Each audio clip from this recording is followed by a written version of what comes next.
शिवा, मरने के बाद दूसरा जन्म होता है ये तो सुना था, लेकिन मरने के बाद कोई इसी जन्म में वापस आ जाए ये नहीं सुना था। अरे यार, मेरा ख्याल है ये ड्रामा हमारे किसी दोस्त ने हमें ब्लैकमेल करने के लिए किया है। ये ड्रामा किसने किया है मैं तुम लोगों को बहुत जल्दी बता दूंगा। कैसे? ये तुम मुझ पर छोड़ दो। मैं इसे नहीं जानती। तू झूठ बोल रही है, लेकिन याद रख कि जयकाल सीना फाड़कर सच्चाई निकालता है। चल बता, बोल, बता वो कहाँ रहता है, बता वो तेरे ऑफिस में क्या करने आता है। मुझे नहीं मालूम। बता, तुझे सब कुछ मालूम है। मुझे बच्चा नहीं। तो तू माँ भी है। नहीं। अब तो तू सब बताएगी। मेरे बच्चे को छोड़ दो, वो बीमार है। बच्चा बीमार है? अगर अब भी तुमने उसका पता नहीं बताया ना तो ये बच्चा मर भी सकता है। चल हट। नहीं। राजू, राजू, राजू, भगवान के लिए मेरे बच्चे को छोड़ दो। मैं तुम्हारे पैर पड़ती हूँ। हट, मैं बोलता हूँ। मेरे बच्चे को चल। छोड़ दो।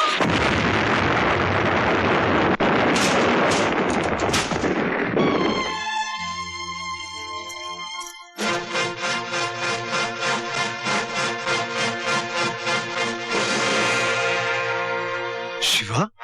शिवा नहीं, शिवा को तो तूने और तेरे साथियों ने बहुत पहले ही मौत के मुंह में ढकेल दिया था। अब जो तेरे सामने खड़ा है वो तेरी और तेरे सभी साथियों की मौत है, हरामजादे। शिवा, शिवा मुझे छोड़ दे। मेरी भी एक बीवी है, एक बच्चा भी है शिवा। लेकिन बहन नहीं होगी, बाप नहीं होगा। अगर होते तो तुझे उस आग का एहसास होता जो एक बेटे के दिल में जलती है, जिसकी बहन और जिसके बाप को उसी की आंखों के सामने तुम जैसे जालिमों ने तड़पा तड़पा कर मार डाला। ला बच्चा इधर दे। आजा राजू, हाँ मेरा बेटा। बहन, मेरी इस लड़ाई में जितने आंसू तुमने बहाए हैं उनकी कीमत तो मैं नहीं चुका सकता। लेकिन इस आलिम से एक माँ की गोद सुनी होने से बचाकर एक भाई का फर्ज पूरा किया है। लेकिन डर है कहीं कल फिर ना। नहीं बहन, डरो मत, इसकी जिंदगी में अब कल नहीं आएगा।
अगर अपने साथी से थोड़ा भी प्यार हो तो अपने पनवेल वाले फार्म पर चले आना, उसके अंतिम दर्शन करने के लिए। What nonsense! कौन बोल रहा है? शिवा।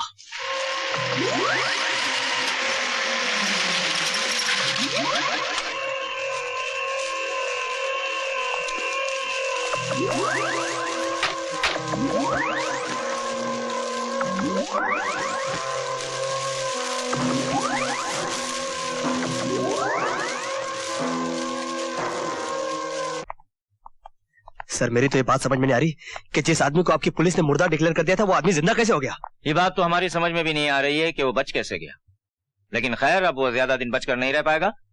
उसे ढूंढने के लिए उसकी एक तस्वीर हमने अखबारों में दे दी है और पुलिस के आदमी हमने चप्पे चप्पे पर लगा दिए हैं। पुलिस हर चीज गैंग का पता मैंने पुलिस को दिया था। पुलिस आज तक उस गैंग को नहीं पकड़ पाई तो शिवा को क्या खाक पकड़ पाएगी? उसकी वजह ये थी कि हमारे पास कोई रास्ता नहीं था।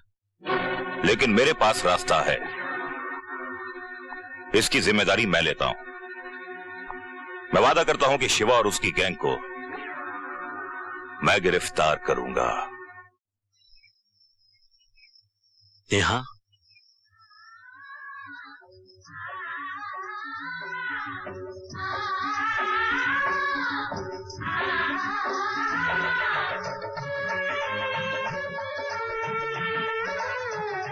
देश के दुश्मनों ने तबाही की आंधी में हमारे सारे सपने उजाड़ दिए। नेहा, मैंने अपनी मां के चरणों की सौगंध खाई है कि जमीन से देश के दुश्मनों को मिटाकर अपने बाप के माथे पर लगे दाग को मिटा दूंगा या फिर मौत को गले लगा लूंगा।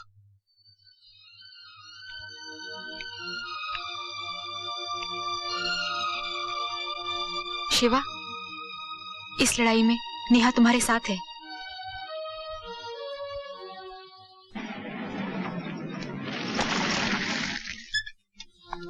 Neha, daddy, daddy. नेहा बेटे, मैं तुम्हारे लिए एक बहुत बड़ी खुशखबरी लाया हूं। यही ना कि शिवा जिंदा है? तुम्हें कैसे पता? वो मुझसे मिलने आया था, बोल रहा था बहुत जल्द आपसे मिलने आएगा। हाँ, मैं भी उसका बड़ी बेचैनी से इंतजार करूंगा। एक बाप की हैसियत से या कानून के रखवाले की हैसियत से? तुम समझती क्यों नहीं हो नेहा, जिससे तुम प्यार करती हो कानून उससे नफरत करता है।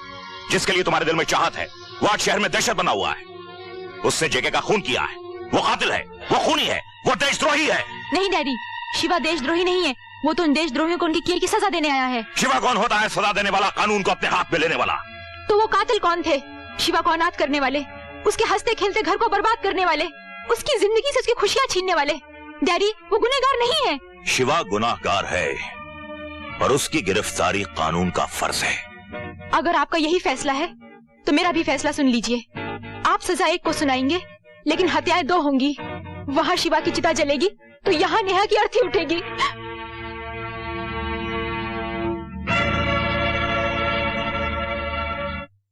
ऑल राइट मिस्टर जॉन, बहुत जल्दी आपको इस देश में तबाही की खबरें मिल जाएंगी। ओके डेविल, कुछ कर यार। जॉन को तबाही चाहिए। तबाही। तबाही? हाँ तबाही। तबाही, तबाही। विक्रांत,